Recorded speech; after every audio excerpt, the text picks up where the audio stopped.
E agora? Entre nós com Gideone. Boas ideias para você pensar, curtir e compartilhar. Olá, gente boa! Vamos falar sobre o corpo de Cristo? Metaforicamente, os salvos estão inseridos no corpo de Cristo. Por essas e outras, aquilo que ingerimos nos compromete. Faz parte do organismo. Como disse Jesus, na verdade vos digo que se não comerdes a carne do Filho do Homem e não beberdes o seu sangue, não tereis vida em vós mesmos. Quem come a minha carne e bebe meu sangue tem a vida eterna, e eu o ressuscitarei no último dia, porque a minha carne verdadeiramente é comida e o meu sangue verdadeiramente é bebida. Quem come a minha carne e bebe meu sangue permanece em mim e eu nele. Por essas e outras, minha gente, é muito importante a comunhão no corpo de Cristo. A igreja de Cristo é perfeita, mas como que ela é perfeita se a igreja é feita de pessoas e o ser humano é imperfeito? Pois é, a Bíblia diz que o poder de Deus ainda se aperfeiçoa em nossas fraquezas. Mas o que come e bebe indignamente, come e bebe para a sua própria condenação, não discernindo o corpo de Cristo. Moral da história, é preciso compreender quem é Cristo e entender a sua igreja, portanto, o ser humano. Na hora da comunhão, na hora da ceia do Senhor, há dois elementos que representam o corpo de Cristo: pão e vinho. Jesus, que iniciou sua missão sentindo fome e terminou-a na cruz sentindo sede, disse: a minha carne é verdadeiramente comida e meu sangue verdadeiramente bebida. Quem come a minha carne e bebe meu sangue permanece em mim e eu nele. Pão, minha gente, remete ao nosso testemunho público diante dos homens. Quanto ao vinho, diz respeito ao nosso testemunho diante de Deus, já que o vinho nos remete ao sangue e nós somos lavados e comprados pelo sangue de Cristo Jesus. Porém, a orientação de Cristo é: fazei em memória de mim. O que é praticar a comunhão, a Eucaristia, a ceia do Senhor em sua memória? Todos sabem que o esquecimento afeta a memória. A palavra grega para esquecimento é amnésia.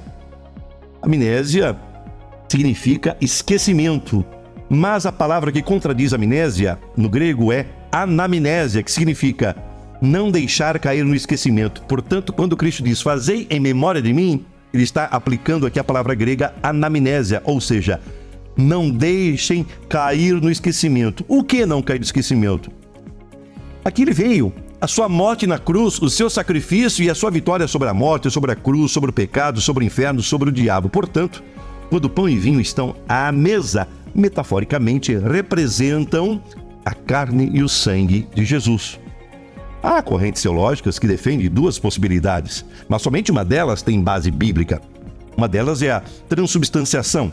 A transubstanciação é a doutrina que ensina que o pão e o vinho da ceia do Senhor se tornam na carne e no sangue de Jesus. Assim, o pão e o vinho não são apenas símbolos, dando a entender que o cristão literalmente está ingerindo Jesus. Mas a Bíblia não diz que o pão e o vinho se tornam na carne e no sangue de Jesus. Até porque se fosse verdade, fosse bíblico, literalmente o pão assumiria a forma, a textura de carne, a aparência de carne, e o vinho assumiria também a textura de sangue, o cheiro de sangue.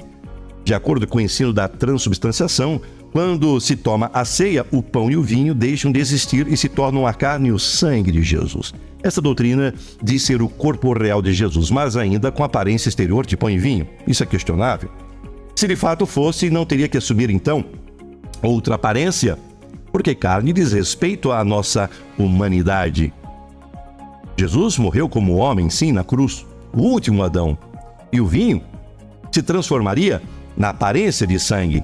Você acha que alguém beberia? Não, é claro que não. Isso seria repetir o sacrifício de Jesus. Mas a ceia do Senhor não é a repetição do sacrifício, mas a relembrança, ou seja, relembrar a que Cristo veio e morreu. Jesus, sim, é digno de louvor e adoração. Agora, cá entre nós, então me respondam: pão e vinho devem ser adorados? Porque se o pão e o vinho se transformam literalmente na carne e sangue de Jesus, e Jesus é digno de louvor e adoração, por acaso alguém adora pão e vinho? Você pode gostar de pão e vinho. Enfim, nós devemos adorar somente a Jesus e não as coisas físicas e não objetos.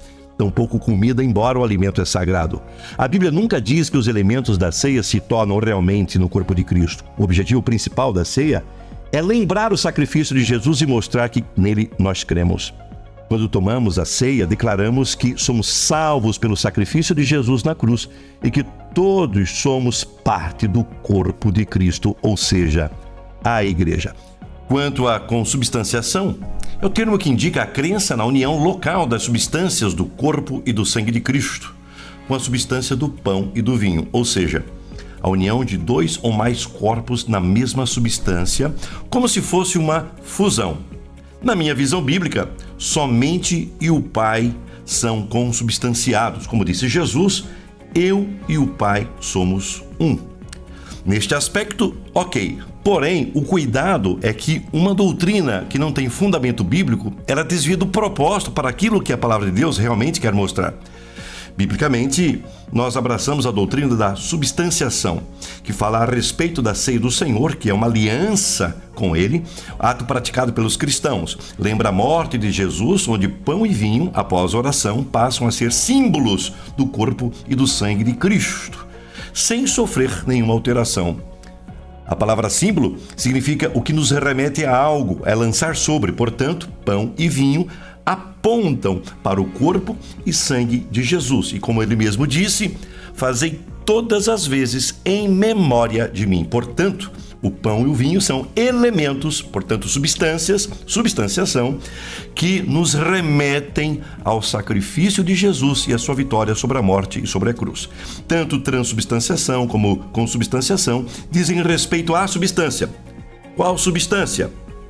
Como a doutrina bíblica orienta, substanciação, pão e vinho. Por essas e outras, nós acreditamos na substanciação. Abraços e vem na paz. Você acabou de ouvir Entre nós com Gideone. de segunda a sexta, às 8 horas da manhã e às 6 horas da tarde. Apoio Igreja da Paz, Benjamin Constant, 1370.